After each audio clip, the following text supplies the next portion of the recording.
നമ്മുടെ ഓരോ മനസ്ഥിതി. പ്രിയമുള്ളവരെ, മരിച്ചു കഴിഞ്ഞിട്ട് ഈ ഡെഡ് ബോഡീനെ സ്നേഹിക്കണോ, മരിക്കാൻ വേണ്ടി മരിക്കോ മരിക്കില്ലെന്ന് പേടിക്കുന്നവർ അവന്റെ കണ്ണീര് കാണണോ, മരിച്ച ആളുടെ ഡെഡ് ബോഡിക്ക് അത് കുഴിയാവോ, അത് വികൃതമാകോ?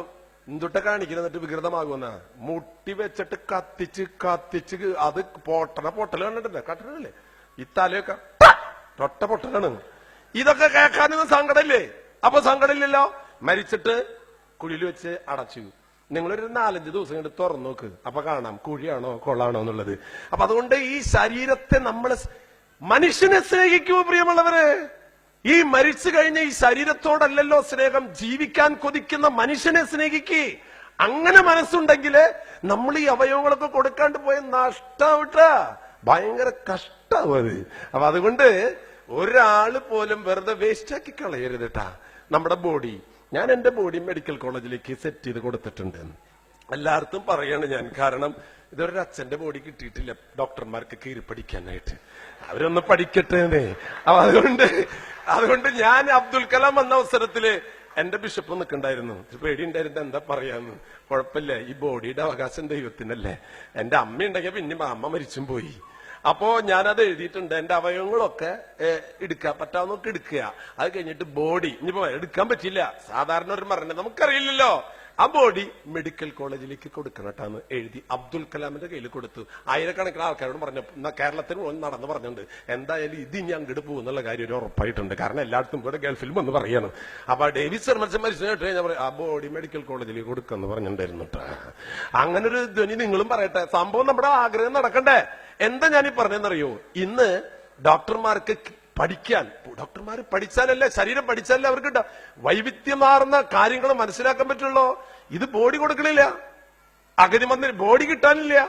അപ്പൊ എന്തുണ്ടാവുന്നു? അഗതി മന്ദിരങ്ങളൊക്കെ ചെന്നിട്ടേ, നമ്മുടെ നാട്ടിലൊക്കെ ഉണ്ടല്ലോ പ്രായ ആൾക്കാരൊക്കെ കൊണ്ടുവന്ന് അവിടെയൊക്കെ ചെന്നിട്ട് ഇതെങ്ങനെയുണ്ട്, ഏത് അതിപ്പോ ആവില്ലട്ടാ, ഏത് അതെങ്ങനെയുണ്ട്, ചെറിയൊരു വലിവുണ്ട്, അത് 2 മാസം പിടിക്കും. നമ്മൾ വിചാരിക്കും വേറെ വല്ല സ്ഥാപനങ്ങളാണ്. മനുഷ്യനെ കുറിച്ച് പറയണേ അല്ല, ഒരു 50,000 അഡ്വാൻസ്, അതൊന്നും വേണ്ട, ഇരിക്കട്ടെ, വേറെ ആർക്ക് കൊടുക്കാതിരിക്കട്ടെ.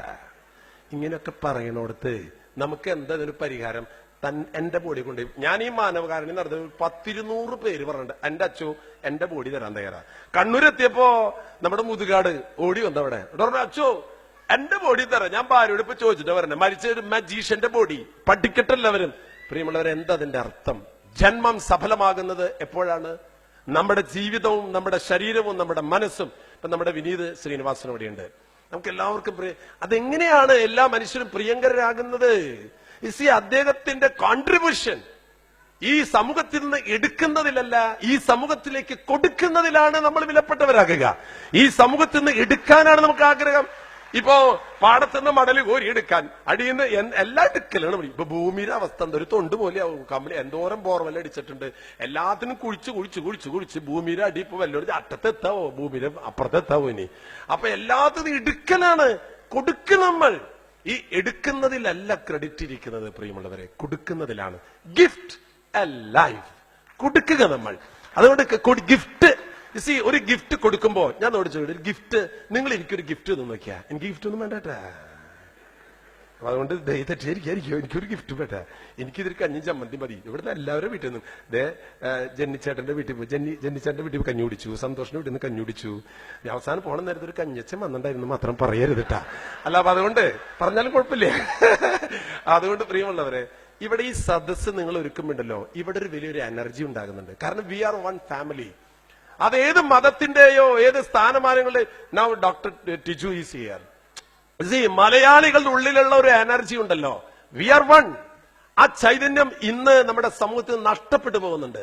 അത് പോകാതിരിക്കാൻ ഈ ദുബായ് കൈരളി കലാകേന്ദ്രം ഇത് ഒരുക്കിയിട്ടുള്ളത്. ഇവിടെ കുറച്ച് കസേരകളൊക്കെ ബാക്കിയുണ്ട്. നിങ്ങൾ വിചാരിച്ചോണ്ടത് എത്ര ആൾക്കാർ വന്നില്ലൊന്ന് വരൂട്ടെ. എപ്പോ നിങ്ങൾ വെറുതെ പറഞ്ഞാൽ മതി. ഇവിടെ ഈ പരിപാടിക്ക് വരുന്ന ആൾക്കാർക്ക് അവർക്ക് കിഡ്നി രോഗം വന്നാല് ഫ്രീ ആയിട്ട് കിഡ്നി തരും. ഇത് ഒപ്പിട്ട് പോയി ഇവിടെ വന്നു പോകുന്നവർക്കൊക്കെ ഒന്ന് പറഞ്ഞു നോക്കിയാൽ നിറച്ചാളാവും. കിട്ടണാരില്ല പറഞ്ഞത്. കാരണം ഞാന് ഈരാറ്റുപേട്ടയില് അവിടെ ഇങ്ങനെ അവയവദാനത്തിന്റെ പ്രോഗ്രാം ചെയ്തപ്പോ ജോഷി എന്ന് പറയുന്ന ഒരു ചെറുപ്പക്കാരൻ, അദ്ദേഹം പറഞ്ഞു, അച്ചു എന്റെ വീട് വരുന്ന വരണം. എന്താടാ? എന്റെ ഭാര്യ മക്കളൊന്ന് കാണാനാ അച്ചു. എന്തരപ്പത്ര അവരെ കാണാനായിട്ട്? അയ്യോ, അതിനെ വീട്ടിൽ ചെന്ന് പറഞ്ഞു, അച്ചു എന്റെ ഭാര്യ ഇതാ എന്റെ മക്കള്. ഞങ്ങൾ പെരുമ്പാവൂര് 3-4 വർഷം മുമ്പ് ഒരു യാത്ര പോയിട്ട് വരിക. കാറ് ഞാൻ ഓടിച്ചിരിക്കുന്നു. ഒന്ന് ഉറങ്ങിപ്പോയി അച്ചു. ഉറങ്ങിയത് ഓർമ്മയുള്ളൂ. പിന്നെ മുഖം ആശുപത്രിയില്ല. ഭാര്യയുടെ മുഖമൊക്കെ എനിക്ക് നോക്കിയിട്ടുണ്ട്, ഇതെന്റെ ഭാര്യ തന്നെയാണോ തിരിച്ചറിയാൻ പറ്റണില്ല. ആ നിലയിൽ പല്ലൊക്കെ പോയി. 2 കുട്ടികൾക്ക് ആക്സിഡന്റ്, എനിക്ക് ആക്സിഡന്റ്. ദൈവാനുഗ്രഹത്തെ ഞങ്ങളൊക്കെ രക്ഷപ്പെട്ടു വെച്ചു. എന്നിട്ട് അദ്ദേഹം പറയാം, അദ്ദേഹത്തിന്റെ ഈ സ്ഥിരത രൂപത്തിന്റെ നല്ലൊരു ബോക്സ് വെച്ചിരിക്കുക. അത് അവർ മരിച്ചുപോയ അപ്പന്റെ അമ്മയുടെ പടം ഒട്ടിച്ച് വെച്ചിട്ട് പറയാം, അച്ചു എല്ലാ ദിവസവും എന്റെ മക്കളോട് പറയും, മക്കളെ വാ, നമ്മുടെ മരിച്ചുപോയ അപ്പനമ്മയുണ്ടല്ലോ, അവരുടെ പ്രാർത്ഥനയും പുണ്യം കൊണ്ടാണ് ദൈവം നമ്മെ അപകടത്തിൽ നിന്ന് മരിച്ചു പോകേണ്ടതായിരുന്നു. ഇടറ മോനെ, ആ പിള്ളേരിൽ പൈസ കൊടുക്കും, ആ ചെപ്പിലിടും. എല്ലാ മാസവും ആ ചെപ്പെടുത്ത് അനാഥശാലയിലെ അഗതി മന്ദിരങ്ങളിൽ കൊണ്ടുപോയി കൊടുത്ത് പിള്ളേരെ പഠിപ്പിക്കുക. അപ്പന്റെ അതാണ് പ്രിയമുള്ളവരെ ഈ ജീവിതം കൊണ്ട് പഠിപ്പിക്കുക എന്ന് പറയുന്നത്. എന്നിട്ട് അദ്ദേഹം ഒരു കാര്യം കൂടി പറഞ്ഞു, അതിലെനിക്കൊരു തമാശ വന്നു. ഇദ്ദേഹം ഈ ആക്സിഡന്റ് ആയ ദിവസം ഭാര്യയും മക്കളും കൂടെ കാറിൽ പെരുമ്പാവൂർക്ക് പോകുന്നു. അവിടെ പെരുമ്പാവൂര് ആ വണ്ടി ഇടിച്ച സ്ഥലം ഉണ്ടല്ല, അതാൾക്ക് നല്ല ഓർമ്മയുണ്ട്. ആ സൈഡിൽ റോഡിന്റെ പക്കത്ത് 3 പിള്ളേരും ഭാര്യയും ഇയാളും ബേസിൽ നിറച്ച് ലഡു പിടിച്ചിട്ട് ഇങ്ങനെ നിൽക്കും. വഴി പോണവരൊക്കെ, ഹലോ ലഡു, എന്തത്? ലഡു കഴിച്ചോളൂ. എന്തത്? ഇവിടെ വെച്ചിട്ട് എനിക്കൊരു അപകടം ഉണ്ടായി 3-4 വർഷം മുമ്പ്. അതാരെ എടുത്തു കൊണ്ടുപോയി ആരെ ആശുപത്രിയിലാക്കിയെന്ന് ഞങ്ങൾക്കൊന്നും അറിയില്ല. അപ്പോ ആർക്കെങ്കിലും ആവട്ടെ എന്ന് വെച്ചിട്ട് എല്ലാ വർഷവും വരും, എന്നിട്ട് ലഡു കൊടുക്കുക റോഡരികിൽ നിന്നിട്ട്. ഇതെന്റെ പള്ളിയിൽ പറഞ്ഞിട്ട് ഇറങ്ങിയപ്പോണ്ടല്ല ആൾക്കാർ പറഞ്ഞു, അച്ഛൻ പറഞ്ഞ കാര്യം ഞങ്ങളുടെ മനസ്സിൽ തട്ടി വെച്ചു. ഓഹോ, അപ്പോ ഒരു കാര്യം അച്ഛനോട് ചോദിക്കാനുണ്ട്. എന്താണാവോ? ആ ആക്സിഡന്റ് ഉണ്ടായ ഡേറ്റ് ഏതാ? സഹോദരങ്ങളെ, ഇതാണ് നമ്മുടെ മനസ്സ്. എത്ര എളുപ്പം നിങ്ങൾക്ക് മനസ്സിലായെന്നറിയാം. അതാണ് കാര്യം. അതുകൊണ്ട് പ്രിയമുള്ളവരെ, ജീവിതത്തിൽ എന്ത് കിട്ടുമെന്നല്ല ഈ ഗിഫ്റ്റ് ലൈഫ് കൈരളി കലാകേന്ദ്രം ഈ UAE ജനങ്ങളോട് പറയുന്നത്, മലയാളിയോട് പറയുന്നത്, കിട്ടുമെന്നല്ല, എന്ത് കൊടുക്കാം എന്ന് പറയാനായിട്ട് സാധിക്കട്ടെ. ഞാൻ എന്റെ വാക്കുകൾ ചുരുക്കാണ്. ഒത്തിരി പേര് സംസാരിക്കാനുണ്ട്. എനിക്കേറെ സന്തോഷമുണ്ട്. ഞാൻ 2-3 ദിവസം മുമ്പ് വന്നു, ഉമാപ്രേം വന്നു. ഞങ്ങളൊന്നും വലിയ ഒരു കാര്യവും ചെയ്തിട്ടുള്ളത് ദൈവം നിശ്ചയിച്ചുകൊണ്ടാണ് ഇങ്ങനെയൊക്കെ ഒരു സ്ഥാനത്ത് വന്ന് നിന്നു എന്ന് മാത്രമേ ഉള്ളൂ. നത്തിങ്. നമ്മളൊന്നുമല്ല പ്രിയമുള്ളവരെ. ജീവിതത്തിൽ നമ്മുടെ ജീവിതം വലുതാകുന്നത് അവരനെ എന്തു കൊടുക്കുന്നുവോ. ഗിഫ്റ്റ് നിങ്ങൾ ഒരാൾക്ക് കൊടുക്കുമ്പോൾ ഗിഫ്റ്റ് കിട്ടുന്ന വ്യക്തിയല്ല, കൊടുക്കുന്ന വ്യക്തിയാണ്. അതുകൊണ്ട് നിങ്ങൾ ഇവിടെ ജീവിതത്തെ മറ്റുള്ളവർക്ക് കൊടുക്കുമ്പോൾ അവർക്ക് കിഡ്നി കിട്ടി, പക്ഷെ കൊടുത്തവന് കിട്ടുന്നത് കിഡ്നിയല്ല, ജീവിതത്തിന്റെ ഭയങ്കര സംതൃപ്തിയാണ്. ആ സന്തോഷമാണ് എനിക്ക് ഇവിടെ നിങ്ങളോടൊക്കെ പറയാനുള്ളത്. കൊടുക്കും. നിങ്ങൾ ഇത് കരുതിയിട്ട് കിഡ്നി കൊടുക്കണമെന്നൊന്നും ഞാൻ പറയുന്നില്ല. നിങ്ങൾ അല്പം ചട്നിയെങ്കിലും കൊടുക്കാർക്കെങ്കിലും അത് കൊടുക്കാട്ടോ, അങ്ങനെയെങ്കിലും കൊടുക്കാന്ന് മാത്രമേ എനിക്ക് പറയാനുള്ളൂ. പക്ഷെ കൊടുക്കാത്ത ഒത്തിരി മനുഷ്യരുണ്ട് ജീവിതത്തിൽ. എന്നിട്ട് അവസാനം ഒരു ചെറുപ്പക്കാരൻ പറഞ്ഞു ഓർത്തിട്ട് ഞാൻ അവസാനിപ്പിക്കാം. ചെറുപ്പക്കാരൻ പറയാ, അച്ചു വലിയ വലിയ കാശുകാര്, വലിയ വണ്ടി, വലിയ സൗകര്യങ്ങളൊക്കെ ആൾക്കാർ പോണ കാണുമ്പോ എനിക്ക് എന്റെ മനസ്സിൽ ഭയങ്കര അസൂയും ഭയങ്കര ദേഷ്യം തോന്നും. ആരോട്? അങ്ങനത്തെ ആൾക്കാരോട്. ആഹാ, ഇതെന്തിനുണ്ടത്? എന്നാൽ അവർക്ക് മാത്രമേ ഈ സുഖമുള്ളോ? എനിക്കൊന്നും ഈ സുഖമില്ലല്ലോ. ശരിയല്ലേ സാധാരണക്കാരന്റെ ഒരു ചിന്ത. പക്ഷെ ഞാൻ കിടന്നുറങ്ങാൻ പോണ നേരത്തുണ്ടല്ലോ എനിക്ക് ഭയങ്കര സന്തോഷ. അതെങ്ങനെയുണ്ട്? ഉറങ്ങണ നേരത്ത് ഞാൻ ആലോചിക്കും. എന്താ കാര്യം? ഇവർക്കിതൊക്കെ ഉണ്ടെങ്കിലും ഒന്നും കൊണ്ടുപോയില്ലല്ലോ. മരിക്കുമ്പോ ഇല്ല, അന്നാ സുഖമായിട്ട് കിടന്നുറങ്ങുന്നു. ഇതാണ് ആ ചെറുപ്പക്കാരുടെ ആശ്വാസം കണ്ടെത്തിയത്. അതുകൊണ്ട് പ്രിയമുള്ളവരെ, മനുഷ്യർക്ക് കൊടുക്കുമ്പോൾ കിട്ടുന്ന സമ്പത്താണ് യഥാർത്ഥ സമ്പത്ത്. അതുകൊണ്ട് ദാനം ചെയ്യാൻ അവയവങ്ങൾ മാത്രമൊന്നല്ല ഞാൻ പറഞ്ഞിട്ടോ, ഒരു നല്ല വാക്ക് പറഞ്ഞു. ഈ ദുബായിൽ വന്നിറങ്ങിയാലുണ്ടല്ല, ഇപ്പൊ ഞാനൊരു പള്ളിയിൽ വിചാരിച്ചൻ, ഒരു പള്ളി വേറെ പള്ളിക്ക് മാറ്റം കിട്ടി ആ പള്ളിയിലെ ചെന്നാൽ വന്ന് കസലിരിക്കുമ്പോഴേക്കും ഒരു ചേട്ടൻ വരും, അച്ചോ ഞാൻ ഇവിടുത്തെ അന്തോണിയേട്ടൻ. ഇവിടെ ഒരു ഔസപ്പെട്ടൻ കേട്ടാ. ഓ, ഇങ്ങനെ ഒരു വൃത്തികെട്ട മനുഷ്യൻ.